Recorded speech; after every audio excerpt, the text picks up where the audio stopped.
नमस्कार दोस्तों, आप सभी को हमारे यूट्यूब चैनल पर स्वागत है। मेरा नाम है सत्य रंजन।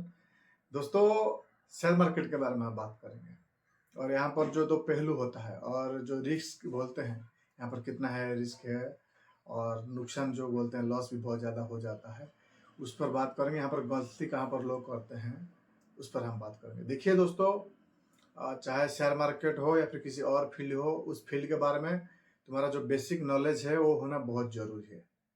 और उसके बाद तुम क्या चाहते हो, किस पर्टिकुलर डायरेक्शन में जाना चाहते हो, उसके बाद तुम डिसाइड करना आपके लिए बहुत आसान हो जाता है। जैसे आप पहले क्रिकेटर बनने की कोशिश कीजिए, उसके बाद आप डिसाइड करेंगे कि हाँ, आप किस खेल के लिए लायक हैं या फिर किस खेल खेल सकते हैं। एक बार जो नियम होता है खेल की, समझ रहे हो, चाहे टेस्ट क्रिकेट हो, वनडे हो या फिर T20 हो, उसको समझने की पहले कोशिश कीजिए। और आपकी अंदर क्या काबिलियत है, आपका पोटेंशियल क्या है और किस चीज़ को आप मैक्सिमाइज कर सकते हो, उसको आपको जानना बहुत ज़रूरी है। उसके बाद आप ये सब जानने के बाद उसके बाद आप टेस्ट खेलो। टेस्ट से अच्छा खेलोगे तो तुम वनडे भी खेल सकते हो और वनडे में अच्छा खेलोगे तो फिर T20 भी खेल सकते हो। ये आपके ऊपर डिपेंड करता है। लेकिन जो नियम होता है खेल में, वो आपको जानना बहुत ज़रूरी होता है। और यहाँ पर जो सबसे बड़ा गलती करते हैं, बड़ी गलती लोग यहाँ पर जो करते हैं, वो डायरेक्ट शेयर मार्केट का नाम सुनते ही उनको ये होता है या फिर जो फोमो क्रिएट किया जाता है कि यहाँ पर पैसा जो है दुगना हो जाता है, 10 गुना हो जाता है या फिर क्विक रिटर्न जो मिलता है, ये सब सुनकर वो आते हैं और ब्लाइंडली किसी मेंटर के साथ जुड़ जाते हैं या फिर कोई टिप्स के ऊपर डिपेंड करके पैसा इन्वेस्ट करते हैं या फिर ट्रेडिंग करते हैं। उसके बाद हैवी लॉस करके वो चले जाते हैं। तो कहीं ना कहीं यहाँ पर जो दिक्कत है वो बहुत ज़्यादा आता है।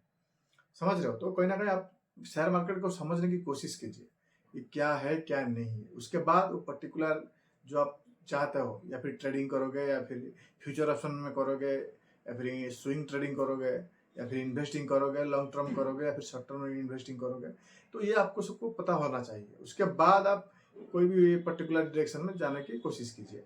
वरना जो शुरुआत करने से पहले जो लोग डायरेक्ट आके इंट्राडे करते हैं, क्योंकि वहाँ पर थ्रिल ज़्यादा मिलता है, एक्साइटमेंट भी ज़्यादा होता है और रिवार्ड जो है बहुत जल्दी मिल जाता है। चाहे वो लॉस हो या फिर प्रॉफिट हो, वो बहुत जल्दी मिल जाता है। इसलिए बहुत सारे लोग जो है इंट्राडे की तरफ अट्रैक्ट होते हैं और ये बात सही है। जैसे टी ट्वेंटी में आपके काबिलियत क्या है या फिर कितना वक्त के लिए आप खेलोगे, ये मायने नहीं रखता। आपको सिचुएशन के हिसाब से खेलना पड़ेगा और इंट्राडे उसी हिसाब से ही काम करता है कि T20 की तरह काम करता है। ये आपको समझना पड़ेगा। ये ऐसा नहीं है कि आप 10 दिन रख लोगे या फिर 10 दिन महीने रख लोगे, ऐसा नहीं होगा। आपको T20 की तरह खेलना पड़ेगा। आपको बॉल देख कर रन बनाना पड़ेगा या फिर आपको जो रन है बहुत ज़्यादा बनाना पड़ेगा। तो यही सारी बातें हैं इन्वेस्टिंग एंड ट्रेडिंग के बीच के जो अंतर आता है। उसके बाद डिसाइड कीजिए कि आप कितना रिस्क ले सकते हैं और आपके पास जो भी कैपिटल है वो पूरी तरह से शेयर मार्केट में मत इन्वेस्ट कीजिए। ये बहुत गलत डिसीजन है। और शुरुआत में मिनिमम रिस्क के साथ काम कीजिए। कितना आप खो सकते हो या फिर कितना आप रिस्क ले सकते हो। कुछ लोग बहुत कुछ जो सेविंग करते हैं या फिर कुछ अलग जगह पर उनका होता है, एसेट होता है, उसको बेचकर शेयर मार्केट में आ जाते हैं। हालांकि ये वो बहुत बड़ा ये बहुत बड़ी गलती है। समझ रहे हो? तो कहीं ना कहीं ये गलती को सब आपको सुधारना पड़ेगा या फिर दूर रहना पड़ेगा। और एक जो गलती बहुत, इसका जिक्र भी बहुत लोग करते हैं कि जो लोन लेके करते हैं, जो इंटरेस्ट में लोन पैसा लाके वो शेयर मार्केट में डालते हैं, वो गलती कभी मत करना। क्योंकि वैसे करोगे तो जिंदगी में कभी उधर सुधर नहीं पाओगे, आगे नहीं बढ़ पाओगे।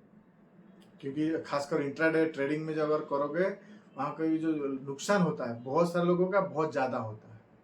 इसलिए बीएससी की डाटा देखोगे या फिर सेबी का डाटा देखोगे या फिर जो जीरो धारा जो फिलहाल लेटेस्ट डाटा दे रहे थे, 96% लोग फेलोरशिप होते हैं। इसी वजह से देखोगे तो कहीं ना कहीं जो फोमो क्रिएट होता है या फिर जो आपको टिप्स के भरोसे जो आप लोग बातें करते हैं, उनसे दूर रहने की कोशिश कीजिए।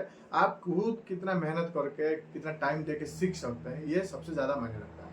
और एक बार आप सीख जाएंगे ना, तो बाकी सारे बातें जो है वो सब सच हो जाएगा आपके लिए। कि तुम पैसा कमा सकते हो, डेली कमा सकते हो, ये लॉन्ग टर्म में कंपाउंडिंग होता है, ये सब कुछ सही है। लेकिन ये सीखने के बाद ये सब कुछ सही होता है, शुरुआत से सही नहीं होता है। समझ रहे हो? तो ये आपको जानना पड़ेगा या फिर समझना पड़ेगा। आशा करता हूँ आपको वीडियो इन्फॉर्मेटिव लगी होगी। चैनल में नए हो तो सब्सक्राइब कीजिए, दोस्तों के साथ शेयर कीजिए। मिलकर सीखते हैं फाइनेंशियल नॉलेज के बारे में। थैंक्स फॉर वॉचिंग दोस्तों।